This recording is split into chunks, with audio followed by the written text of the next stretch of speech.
Oi, meu nome é Thales Rinco e hoje eu estou inaugurando esse canal chamado Pra Quem Tem Fome.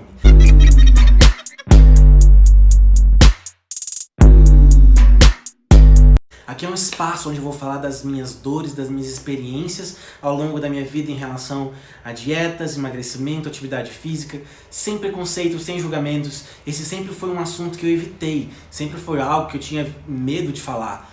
Mas agora eu estou me comprometendo a falar abertamente sobre isso porque eu sei que eu não sou o único com essas dores. E talvez se na época eu tivesse visto alguém falando sobre isso poderia ter me ajudado. Então por isso eu vou me abrir aqui a partir de agora e comentar o que tem funcionado e o que não tem funcionado pra mim. O nome do canal, Pra Quem Tem Fome, é no sentido literal mesmo, para pessoas que têm fome e não sabem lidar com ela, mas também para pessoas que têm fome, mas uma fome de vencer, uma fome de sucesso, vontade de emagrecer e de ter uma vida saudável. A intenção desse vídeo não é me vitimizar, mas sim compartilhar com você um pouco da minha história, entender de onde vêm minhas dores em relação ao meu corpo e o que eu pude aprender com isso. Para vocês terem uma noção do que foram esses 105 quilos até hoje, dá uma olhada nesse vídeo.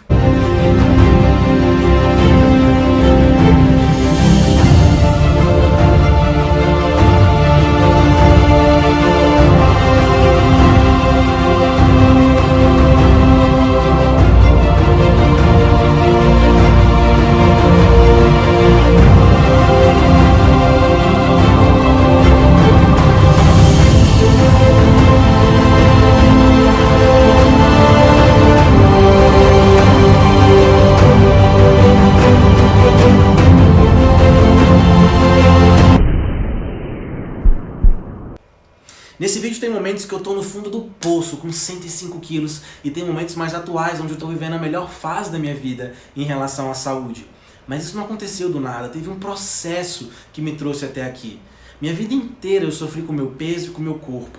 Desde a maternidade, minha mãe me conta que já me apelidavam de gordinho, de jumbinho. Eu nasci com 4,1 kg, realmente era um bebê grande. E isso permaneceu, principalmente na minha infância. Primeira parte da minha infância eu vivi na fazenda e na época não tinha bullying, então as coisas eram mais soltas, digamos assim. Eu cresci rodeado de primos. E eu sou muito grato pela infância que eu tive, pelos meus primos. A gente viveu coisas que hoje, por exemplo, eu quero que meu filho viva. Mas algumas coisas me marcaram. Por ser gordinho, muitas vezes eu era alvo de piadas, de apelidos, que por mais que a intenção não fosse das piores, me magoava. Eu era chamado de bujão de gás, gordão, chupeta de baleia, tetinha, vários nomes que às vezes a gente se desentendia, as zoações ficavam ainda piores. E nessa época, apesar de me incomodar e ficar triste com esses apelidos, eu não ligava tanto. Eu devia ter uns 4 a 6 anos, eu estava mais interessado em brincar do que qualquer outra coisa. Mas isso estava ficando marcado aqui dentro. E claro que eu não estava sabendo, não estava percebendo o que estava acontecendo. Na segunda fase da minha infância, depois de um tempo, me mudei para Brasília. Eu vim estudar aqui, minha família inteira mudou junto, na verdade. Eles vieram antes até, eu fui um dos últimos a mudar para cá. E aqui começou um novo ciclo. Já um pouco mais velho, eu comecei a entender e dar significado para as coisas que as pessoas me diziam. À medida que eu fui crescendo, eu continuei engordando, e eu não engordava porque eu comia besteira. Eu engordava porque eu tinha prazer de comer, eu comia porque eu achava muito gostoso comer. Até hoje eu acho gostoso comer. Talvez algumas pessoas não entendam o que é essa vontade ou desejo de comer, e por isso às vezes fazem julgamentos precipitados sobre nós gordinhos, gordinhas, ou pessoas que amam comer. O fato é, se uma pessoa magra que tem esse mesmo desejo de comer estiver numa mesa, comendo uma pratada, tá tudo bem. Agora, se um gordinho estiver na mesma mesa comendo uma pratada, não tá tudo bem. A questão é que ninguém sabe o que está por trás daquelas pessoas que estão comendo. O magro pode estar comendo muito e ter uma péssima saúde, assim como o gordinho também, ou não. Enfim, a gente precisa julgar menos e aceitar e abraçar mais o outro. E voltando ao ponto que eu estava, o ponto que eu estava falando é que eu gostava muito de comer. E por isso estava sempre acima do peso. E quando eu vim para Brasília, isso piorou um pouco. Porque chegando aqui eu encontrei McDonald's, girafas, era muita comida diferente que eu não tinha acesso diariamente lá em Alto Paraíso, onde eu morava. E com isso eu comecei a engordar mais. E o pior foi quando eu entrei na escola. Os julgamentos e as zoações agora passaram na vida dos meus amigos na escola também. No futebol eu sempre era o último a ser escolhido. E tudo bem que eu não era lá o craque, do time, mas o principal motivo era porque eu era gordinho, eu era lento, então muitas vezes eu sobrava ou ficava pra próxima. E o pior, qualquer erro na partida era culpa minha, mesmo estando do outro lado do campo. Enfim, essas coisas foram me marcando. E nessa fase os meninos eram meio abestados. Quando queriam chamar a atenção de uma menina, ao invés de conquistar ela, a gente faz o contrário, a gente inferniza a vida das meninas pra chamar atenção, tipo gato e rato. E eu sempre via isso acontecendo com os meus amigos, mas geralmente eu não tava nesse meio, nessa paquera. Era como se eu não pudesse participar disso. E nessa época eu já tava sentindo essas coisas, eu ficava triste com isso tudo, e meu sonho era poder comer muito e não engordar. Talvez até hoje seja um pouco, mas na época era muito forte isso. Eu queria ser meus amigos magros, ou meus primos magros. Na minha cabeça era como se eles fossem, sei lá, superiores a mim, ou tivessem um poder mágico que eu não tinha, porque eles estavam sempre na minha frente. Principalmente com os meus primos. Eles sempre faziam coisas que eu não conseguia fazer, tipo subir em árvores. Todo mundo subia e eu ficava lá embaixo, esperando. Às vezes a gente estava na fazenda brincando com a vaca, com os bezerros, e quando eles corriam atrás da gente, adivinha quem ficava para trás? Mas eu nunca me machuquei, eu sempre dava um jeito de fugir, nem que eu me escondesse em algum lugar embaixo. E mesmo morando em Brasília, eu e meus primos, a gente continuou muito próximos. E a gente sempre teve uma competição entre a gente, para saber quem era melhor em cada coisa. E eles sempre chamavam mais atenção, sempre eram melhores. E no fim do dia, tudo bem, isso não me marcava tanto. Mas a longo prazo, isso criou algumas dores, de repente não ser capaz, de não conseguir. Com 8 anos eu descobri que estava com pré-diabetes. E sem saber o que isso significava direito, me explicaram o grau de importância que eu tinha que dar para isso. E aí eu fiz uma das primeiras dietas da minha vida. Era bem restritiva, tinha que comer pouco, nas horas certas. E coisas bizarras começaram a acontecer a partir daí. Uma dessas coisas é que eu comia escondido. Não só uma vez, mas várias vezes. Em casa eu deitava para dormir, esperava minha mãe dormir, depois eu levantava escondido e ia comer o que tinha sobrado da janta, que estava lá na frigideira. Mas era idiotice minha, porque a frigideira ia dormir com metade da comida e amanhecia sem nada. Bom, na época pra mim isso funcionava, mas minha mãe pelo menos nunca falou nada. Mas isso era meu desespero por comida. Às vezes eu não tava nem com fome, mas a vontade ou o vício de comer era tão grande que eu fazia de tudo para comer. Um outro exemplo marcante aconteceu na escola. Eu sempre gostei de lanchar na cantina. Enroladinho de salsicha era meu salgado preferido. Pra mim era uma das melhores partes do dia. Quando tocava o sinal, eu saía correndo pra comprar a ficha, pra comprar o lanche. Cantina do tio, eu até lembro o nome da cantina. Mas quando eu comecei a dieta por conta da pré-diabetes, minha mãe cortou o lanche na cantina. No caso, o médico disse que eu não podia mais comer aquilo. Enfim, e nos recreios eu sempre via meus amigos correndo pra cantina, pra comprar o lanche, e eles vinham comer perto de mim. E nisso eu perdi uma das coisas que eu mais gostava na escola, sair correndo para lanchar. Eu lembro que quando o sinal tocava era chato, eu pegava o meu lanche na mochila, ia pro pátio andando normal, e quando eu encontrava meus amigos eles estavam lá comendo aqueles salgadões e eu ali comendo a minha frutinha. Mas isso não durou muito não, é que aqui entra a parte bizarra da história. Minha vontade de comer era tanta que eu ficava em cima dos meus amigos para ver se eles iam comer o lanche todo ou não. Na minha cabeça eu rezava para eles não comerem e perguntar se eu ia querer o resto. Isso aconteceu 2 vezes e eu aceitei. Essas 2 vezes foram a abertura que eu precisava. E a partir daí eu viciei nessa parada de pedir lanche e eu comecei a fazer o seguinte. O sinal tocava, ao invés de sair correndo, eu pegava meu lanche, comia na sala rapidão, depois eu saía correndo pro recreio. E quando eu encontrava meus amigos, eu não esperava mais eles terminarem o lanche.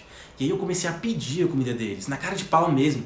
Até chegar no ponto de que eu briguei com um amigo meu na época porque ele não quis me dar o resto do lanche dele. E tudo bem, o lanche era dele. Naquele dia ele queria comer tudo, mas eu fiquei bravo porque eu não ia ganhar o resto. Até que um dia, eu não sei como, minha mãe ficou sabendo dessa história toda, me deu um esporro, eu fiquei de castigo e eu parei com isso. Mas só com isso, eu continuei comendo escondido em casa mesmo. Isso pode parecer engraçado, e na época eu não dava a importância necessária, mas isso me fez ter dificuldade que eu tenho hoje para lidar com comida, com emagrecimento, com o meu corpo. E passando um tempo, minhas taxas voltaram ao normal, já não estava mais pré-diabético, o que só me fez comer mais. Eu pensei, pronto, agora que passou eu posso voltar a comer. E nunca mais eu tive sintoma de pré-diabetes ou taxas muito desreguladas, mas eu continuei me alimentando mal. Então minha infância foi assim, resumindo, os apelidos continuaram e até hoje eu sofro com isso. Se alguém fala de comida perto de mim, eu fico super sem graça, com medo de virar alvo de piadas, fico inseguro. Quando estou perto de pessoas que eu não conheço, eu faço questão de colocar pouca comida no prato para não ser julgado. Quando falam de gordura, de peso, etc., eu não entro na conversa, eu não opino, para não chegar em mim o assunto. Tudo que envolve gordura eu tento manter longe de mim. mim. De repente por medo de viver alguma coisa parecida com o que eu já vivi lá atrás. E claro que tiveram muitos outros momentos, episódios marcantes da minha vida em relação a esse assunto. Mas nesse vídeo eu separei alguns aqui para falar com vocês, para vocês entenderem como tudo isso aconteceu e me afetou durante minha adolescência e como me afeta hoje. O começo da minha adolescência foi a melhor fase do estirão, eu emagreci bastante, fiquei magro. Por um tempo eu realizei meu sonho de comer muito e não engordar. E pelo contrário, eu comia muito e estava tudo bem. Era bom nessa época porque os comentários eram positivos. Quando viam o tamanho do meu prato, ninguém julgava, as pessoas diziam: "Ei, olha aí, a fase de crescimento, hein? Come mesmo." Ou seja, o contrário de tudo que eu tinha escutado a minha vida inteira. Então isso foi muito bom pra mim. E ao mesmo tempo eu comecei a chamar mais atenção, eu tirei o aparelho, eu cortei o cabelo. Isso tudo na mesma época me favoreceu bastante. E eu fiquei muito mais autoconfiante, comecei a ficar com algumas menininhas, isso tudo foi levantando minha moral. Essa fase durou uns 2 anos. Depois disso, por mais que eu ainda tivesse magro, alguns vícios que eu carregava desde lá de trás começaram a aparecer de novo. O que eu vou contar agora não aconteceu só 1 ou 2 vezes não. Aconteceram várias vezes. Toda vez que eu voltava pra casa, eu passava em frente a um McDonald's. Eu devia ter uns 15 anos. E na época eu tava fazendo teatro, então eu ensaiava até umas 10 horas e depois ia pra casa. Mas nesse horário eu já tava morrendo de fome. Mas às vezes que minha mãe me pegava, eu voltava de carro com ela, muitas vezes eu queria parar e comer no McDonald's. Quase todas as vezes. Mas na época a gente não tinha dinheiro para comer sempre fora de casa ou no McDonald's. E outras vezes minha mãe simplesmente não queria deixar, por conta da saúde mesmo. Só que nesses momentos eu sentia uma necessidade muito grande de comer. E não era qualquer coisa, era comer o McDonald's. Era uma compulsão, parecia que o mundo ia acabar, de chegar ao ponto de eu chorar, fazer um escândalo porque ela não queria parar no McDonald's. Isso mesmo, eu, Thales, com 15 anos, eu ficava bravo. Às vezes eu falava com ela no dia seguinte por conta de comida. Ou seja, eu vim construindo essa relação com a comida desde a minha infância. Na época eu não dava importância, eu era uma criança, mas agora eu estava sentindo o resultado disso. E com o tempo essas atitudes foram diminuindo de intensidade, com mais maturidade eu comecei a perceber as coisas de um jeito diferente e entender algumas outras coisas também. Tudo isso que eu falei até agora me levou a viver talvez um dos piores processos que eu já vivi. O famoso efeito sanfona. Se você pegar e fizer uma linha do tempo, de 2014 até hoje, você vai me ver diferente a cada ano. Na maioria das vezes eu passava um semestre magro, um semestre gordo, magro, gordo. E eu me sentia horrível com isso.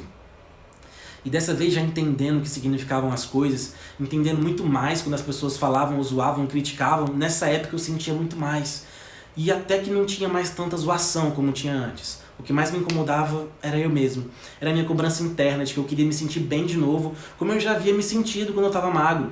De que eu sentia menos merecedor por ser gordo.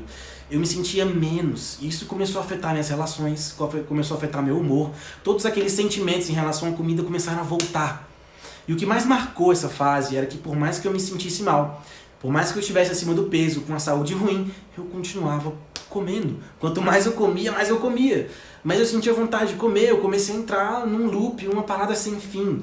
Até que eu cheguei no meu ápice, que eu considero o meu fundo do poço até hoje. Na metade do ano passado eu cheguei a pesar 105 quilos. Eu nunca tive tão gordo, estrias apareceram no meu corpo. Eu tinha dificuldade para amarrar o cadarço do tênis, tudo isso me assustou muito. E durante um tempo, mesmo estando assustado, eu continuei com esses 105 quilos, comendo e sem tomar providência. A questão é que eu não sabia como sair dali, eu não tinha forças para emagrecer. Na minha cabeça, voltar aos 77 quilos que eu pesava quando eu estava magro era uma coisa muito longe. Eu pensava, caraca, eu engordei tanto que é impossível voltar a pesar isso. Então já que não vai rolar, eu vou continuar comendo mesmo. E desse jeito eu continuei a me afundar na gordura. E quando eu sentia vontade de perder peso, emagrecer, não era por ninguém. Não era por conta de pressão de ser gordinho ou dos julgamentos, era porque eu queria. Porque eu me sinto bem magro, eu gosto de ter saúde, independente de como está o meu corpo. Por tudo que eu passei, eu simplesmente gosto de estar com o meu corpo magro. Talvez definido, mas porque eu quero. E eu entendi que isso é importante. Entender o que estava me motivando a emagrecer. E a conclusão que eu cheguei é que não tinha nada me motivando. Eu já estava me acostumando com as dores de não ter o corpo que eu queria. Eu já estava me acostumando a não conseguir amarrar o sapato direito. Eu estava me acostumando a comer besteira a hora que eu quisesse. Eu estava me acostumando a viver daquele jeito. E nesse dia eu me olhei no espelho e tive uma conversa séria comigo mesmo. Eu falei, Thales, agora é a hora. Chega de sofrer, chega de perder o ar quando você vai amarrar o sapato. Chega de comer desse tanto sem motivo, chega. Você vai virar uma outra pessoa. E desde então eu tenho me empenhado muito para ser outra pessoa nesse sentido. Não só fazer uma dieta, mas mudar meu estilo de vida, minha mentalidade em relação à comida. E pela primeira vez eu estou conseguindo mudar isso. Pela primeira vez na minha vida, nos últimos 6 meses, eu estou mantendo um estilo de vida saudável. Comecei malhando 2 vezes por semana. Hoje eu estou malhando 2 vezes por dia, 11 vezes na semana. Mas isso porque agora eu tenho um objetivo, que até 2022 eu preciso ter um condicionamento de atleta. Mas tudo começou com equilíbrio. Primeiro eu entendendo que emagrecimento é um processo, que perder 10 quilos na semana, como eu já fiz, não adianta. Eu queria perder peso rápido, emagrecer rápido e me sentir melhor. Mas logo depois eu engordava tudo de novo, e isso não adianta, tudo é um processo. E com o emagrecimento também, eu passei uma vida aprendendo a comer da forma errada, uma vida e fazendo o que eu não deveria, então não vai ser da noite pro dia que eu vou emagrecer. Depois que eu entendi isso, eu entendi como o meu corpo funcionava, porque eu estava daquele jeito com 105 quilos, eu comecei o processo e até hoje eu estou mantendo.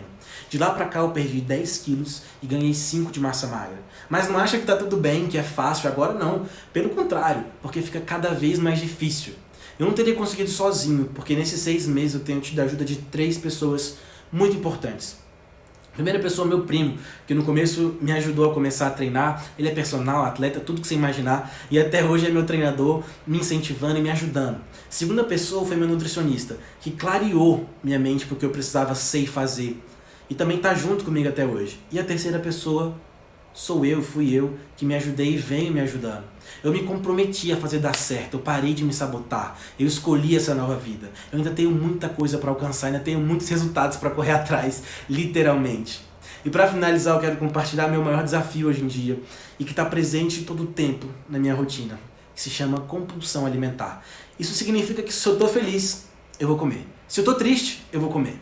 Se eu tô com raiva, aí que eu vou comer mesmo. A compulsão me faz comer independente do dia, da hora. É quando eu me descontrolo. A comida por muitas vezes funciona como um escape para mim. Uma forma de fugir das dificuldades. É uma fome descontrolada. Eu como e ainda não me sinto satisfeito. E diariamente eu lido com minha compulsão. Se eu não controlo a compulsão, eu perco o controle de mim mesmo. Volto a comer e quando eu vejo já tô com 105 quilos de novo. Então por isso, esse processo de emagrecimento é difícil. Porque é uma batalha diária. Um dia desses, uma amiga minha postou um texto no Instagram dizendo que ela trava uma batalha diária contra a fome. E para se manter uma vida saudável, eu me identifiquei muito com aquilo. Ela serve de inspiração para mim hoje. E eu entendi que realmente a batalha nunca vai acabar. É para sempre. Eu posso ter uma vida saudável, eu posso ser feliz, magro, mas esse desejo vai sempre estar ao meu redor. Mas sou eu quem domina ele, não o contrário. Então eu posso escolher como vai ser minha vida. Eu escolhi ter uma vida saudável, com o corpo que eu quero ter e me sentir bem com isso. Se você se conectou com alguma coisa aqui que eu disse, comenta aqui embaixo. Se você quiser compartilhar sua história também, eu estou aqui para te escutar. Deixa seu comentário, vamos nos ajudar. Quanto mais apoio a gente tiver, melhor. Se você quiser conversar no privado também, me chama. Meu Instagram é @ThalesRinco. Vou ficar feliz de conversar e compartilhar com você. Aproveita e se inscreve aqui no canal que logo mais vídeos vão chegar. Então até a próxima. Tchau!